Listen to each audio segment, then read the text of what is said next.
मंडळी, बऱ्याच वेळा काय होतं की रात्री स्वयंपाक बनवायचा कंटाळा येतो किंवा कधी-कधी वाटतं की पटकन काहीतरी कुकरमध्ये बनवून तयार करावं। अशा वेळी काय बनवावं हे आपल्याला सुचत नाही।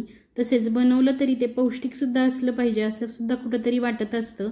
त्यासाठीच आज आपण मस्त असा गरमागरम डाळ पालक बनवणार आहोत। चला तर मग अजिबात वेळ न घालवता सुरुवात करूयात।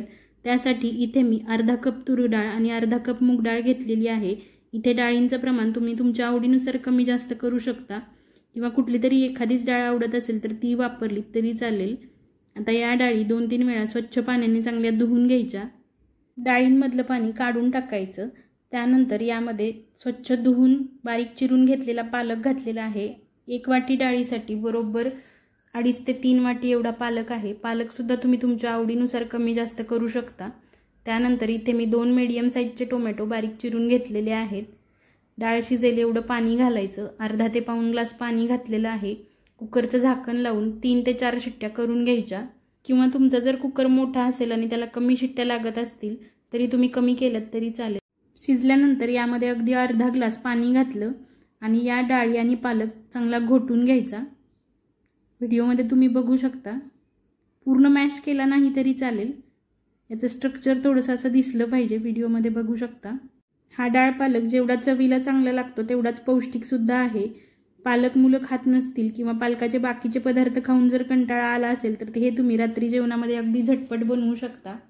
फोडणीसाठी कढईमध्ये 1 चमचाभर तेल आणि 1 चमचाभर बटर घातलेलं आहे। तुम्हाला बटर वापरायचं नसेल, पूर्ण तेलामध्ये फोडणी दिली तरी सुद्धा चालेल। त्यानंतर यामध्ये अर्धा चमचा जिरे घालायचं। जिरे छान असं फुलल्यानंतर यामध्ये 8 ते 10 लसणाच्या पाकळ्या ठेचून किंवा बारीक कट करून घालायच्या। लसणाचा फ्लेवर यामध्ये खूप छान उतरला जातो।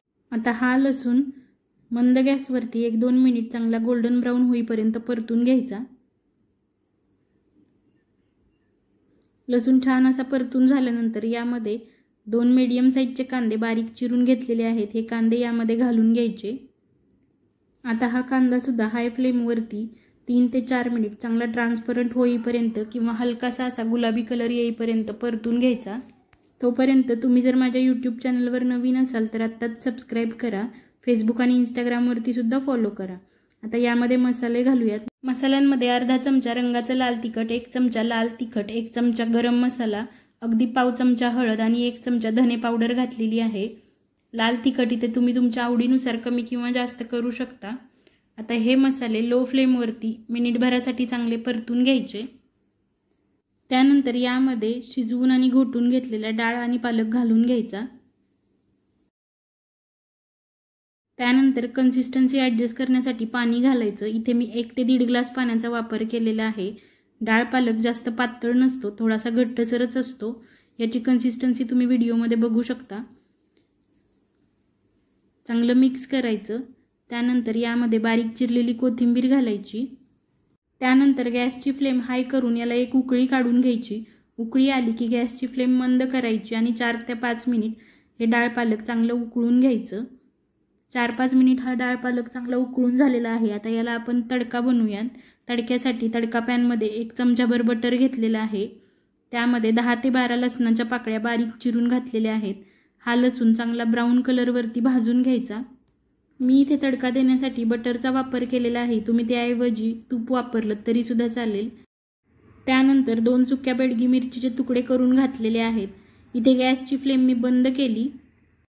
त्यानंतर यामध्येच अगदी अर्धा चमचा काश्मीरी रेड चिली पावडर घालायची। ही फक्त कलरने लाल असते, त्यामुळे तिखटपणा जास्त येत नाही। थोडंसं मिक्स करायचं आणि हा मस्त चुरचुरीत असा तडका डाळीवरती घालून घ्यायचा।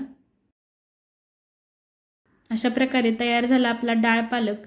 हा डाळ पालक मस्त गरमागरम वाफळलेला असा जिरा राईस किंवा साध्या भाताबरोबर सुद्धा चवीला खूप छान लागतो। तुम्ही सुद्धा नक्की बनवून बघा। रात्रीच्या वेळी स्वयंपाकाचा जर कंटाळा आलेला असेल तर ही रेसिपी तुम्ही नक्की बनवू शकता। पौष्टिक आणि तेवढीच चविष्ट सुद्धा आहे।